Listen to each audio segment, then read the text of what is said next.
Hi guys! Assalamualaikum everyone! For today's video guys, kakain muna tayo ng biscuit dahil mamaya na lang tayo kakain ng kanin after natin magluto ng ating pangulam for lunch. And before anything else guys, maglalagay muna tayo ng sunscreen sa ating face. So subukan ko muna itong in-order kong sunscreen guys, kung effective ba siya, kung wala ba siyang mga MM sa ating face. Hindi tayo mahilig sa makeup guys, kaya yan lang muna tayo, mag-sunscreen lang, lip tint, and okay na yan. O diba? Sobrang smooth lang siya guys, madali lang siyang i-blend. Tumatagal din siya sa ating face guys, kaya gusto ko siya and hindi siya malagkit. Dahil magluluto tayo guys ng ating pang lunch, naglagay talaga ako dyan ng ating sunscreen para naman kahit paano meron tayong protective para sa init. Tama na yung ating kaartehan guys. O diba? Tapos na, chara. Balik tayo sa aking video guys. Ayun na nga, nakabili na nga ang aking jusawa ng aking mga ingredients ng lulutuin natin for today's lunch. Alam nyo ba na very natatawa talaga ako sa mga oras na yan. Dahil nga pinabili kong isa pang ingredients sa kanya guys, ay hindi niya talaga ito nakuha. Oh my god, iba ang nahalo ko sa aking chicken, pero kaya bum naman. Tingnan nyo guys, tingnan nyo talaga dito. Oh my goodness, hindi talaga ako guys napakalit sa mga oras na yan. Pero bagay naman siya guys sa aking niluto, hindi naman siya kakaibang lasa. Ganun pa rin naman, pero nagkulay lang talaga siya guys. Ang lulutuin ko pala sa mga oras na yan, nag-buffalo wings pala ako guys, na simple lang din. Meron pa tayong nawawalang ingredients dyan, pero kaya bum naman dahil nakalimutan ng ating jusawa at ayaw na daw niyang bumalik ng super. Oh my god, ano ba naman yan? Sobrang nagulat nga ako dito sa ating paghimas-himas ng manok dahil nga ito yung kinalabasan. Pero okay lang naman siya guys, hindi naman siya malayo sa ating panlasa. Pinrito ko muna guys ang ating manok, saka natin yan igigis sa mamaya. Alam nyo ba, na habang piniprito ko nga itong chicken na ito guys, talaga namang natatawa ako dahil nga mali-mali yung mga ingredients na binili niya ng aking jusawa. Taglit ba kayo dyan guys? Yung uutusan mo, ang sabi lang sa'yo carry naman daw niya at alam niya daw kahit na hindi na isusulat. O diba? Anong kinalabasan guys? Talaga namang mali ang kanyang binili.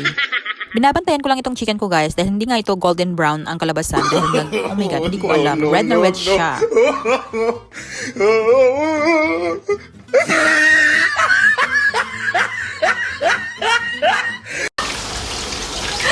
Ay, pinamasaran ka.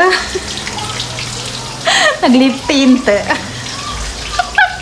Ano may pinamasaran ka? No, chili powder ko naman ka malakas.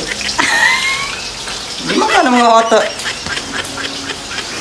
Ibang chili powder guys ang binabanggit niya. Kaya hindi na lang ako nakipagtalo sa kanya dahil hindi nga daw niya alam kung anong spices yung binabanggit ko. OMG. Ayun na nga, pinagpatuloy ko na lang ang aking ginawa dito dahil masarap din naman ang kinalabasan ng ating chicken wings. So, ayun na nga.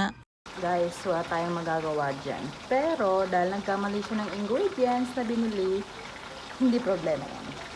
Masasolve natin yan. Nagpabawisan tayo.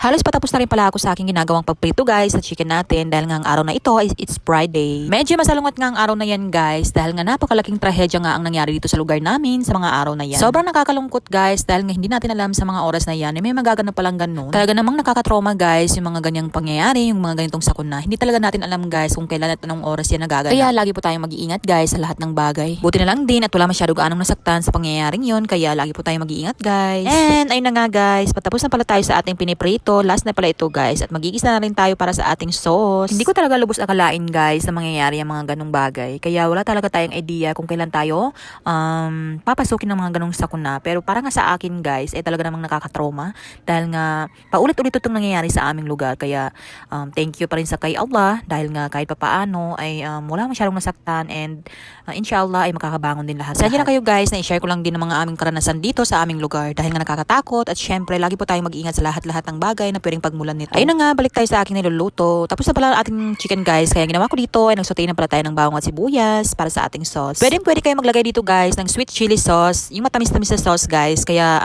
pangpasarap din yon, pangpandagdag lasa din yun. Ako nga, ang nilagay ko lang dito ay sugar para kahit paano may matamis-tamis ang lasa nito guys. Kaya sobrang sarap nito at talaga namang hindi nakakasawang lutuin at hindi nakakasawang ulamin nito guys. Kaya try nyo na rin. Sobrang nagustuhan nga ito ng mga bata guys. Kaya uulitin ko daw itong lutuin para sa kanila. Pero this time ay iba naman at magluluto na naman tayo ng bago pang recipe ng ating chicken wings.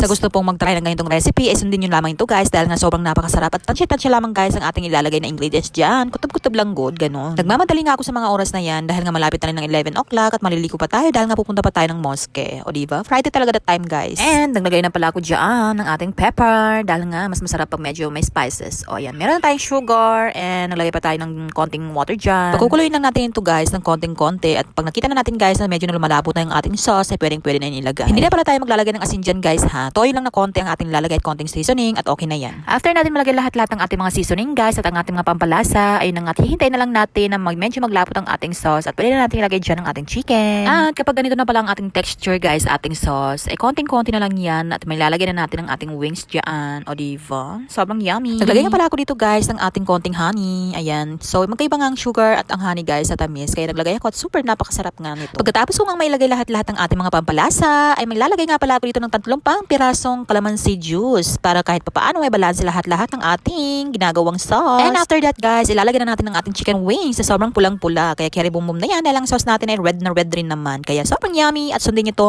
Napakasarap guys, promise. Huwag puro adobo guys ang iyahain nyo sa inyong mga anak. I-try nyo rin paminsan-minsan ang iba pang mga recipe na pwede natin gawin sa chicken natin. Hahaluin lang natin ng maayos guys ang ating chicken at ang ating sauce para kahit papaano ay malagyan ito lahat-lahat. Dumidikit na nga lahat ng ating sauce sa ating chicken kaya okay na yan at pwede na natin yan i-serve sa ating mga chikiting. And hanggang dito lang pala ang ating video guys. Sana po ay nagustuhan ninyo. Huwag niyo po sanang kalimutan mag-follow sa aking page, pa-share and pa-like na rin po. Thank you very much guys. Help niyo po ako guys na mag-grow ang aking page. Thank you po sa inyong lahat, sa mga nag-follow po, mga bagong followers ko dyan. Thank you very much. Buyers guys. Thank you. Sukran.